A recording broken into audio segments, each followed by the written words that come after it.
सभी के सामने आया रजत का डर। सभी ने करवाया डीएनए टेस्ट। स्टार प्लस का शो गुम किसके प्यार में के आने वाले एपिसोड में हम सभी देखेंगे कि फाइनली सभी को ये पता चल गया है कि रजत के अजीब बिहेवियर के पीछे रीजन ये है कि रजत को मिसअंडरस्टैंडिंग हो गई है। रजत को लगता है कि सही उसकी बेटी नहीं है। अब सभी रजत के इस मिसअंडरस्टैंडिंग को दूर करना चाहती है। ब्रेकफास्ट टेबल पर सभी ये नोटिस करती है कि रजत और सही का बिहेवियर एग्जैक्टली सेम है। सही को वो चीजें पसंद नहीं है जो रजत नहीं खाता है और सही वही चीजें खाती है जो रजत खाता है। सभी दोनों को देखती है और कहती है कि इन दोनों को देखकर कोई भी ये कह देगा कि ये दोनों बाप बेटी है। लेकिन पता नहीं रजत को मिसअंडरस्टैंडिंग कैसे हो गई है। अब सही ये डिसाइड करती है कि वो रजत के मिसअंडरस्टैंडिंग को दूर करेगी, जिसके लिए वो डीएनए टेस्ट करवाना चाहती है। अब डीएनए टेस्ट के लिए रजत का कुछ सैंपल चाहिए। सबसे पहले सही रजत के नेल को कलेक्ट करने की कोशिश करती है, लेकिन क्योंकि लगातार सही रजत को देख रही होती है तो रजत डर जाता है और रजत डर की वजह से सारे नेल्स खिड़की के बाहर फेंक देता है। इसके बाद सही रजत के बाल को कलेक्ट करने की कोशिश करती है। पहले वो कॉम्ब में बाल ढूंढती है, इसके बाद डस्टबिन में, और कहीं नहीं मिलता है तो वो रजत के टॉवल में बाल ढूंढने की कोशिश करती है। अब सही ये सारी चीजें कर रही होती है कि तभी वहाँ पर भाग्यश्री आ जाती है।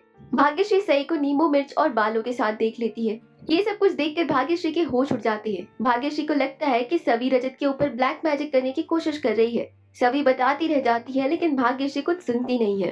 रात में जब रजत सो जाता है तो सभी रजत के हेयर को कट करने की कोशिश करती है कि तभी रजत उठ जाता है। रजत चीखने चिल्लाने लगता है और रजत के दांत से खून निकलने लगता है। अब फाइनली ब्लड के रूप में सभी को सैंपल मिल गया है और डीएनए टेस्ट के बाद सभी ये बताएगी कि रजत की सोच गलत है। आपको क्या कुछ कहना है इस पूरी अपडेट को लेकर? आप अपना ओपिनियन हमें कमेंट के जरिए जरूर बताइए और साथ ही टेलीविजन से जुड़ी सभी लेटेस्ट अपडेट के लिए सब्सक्राइब करें हमारे चैनल को।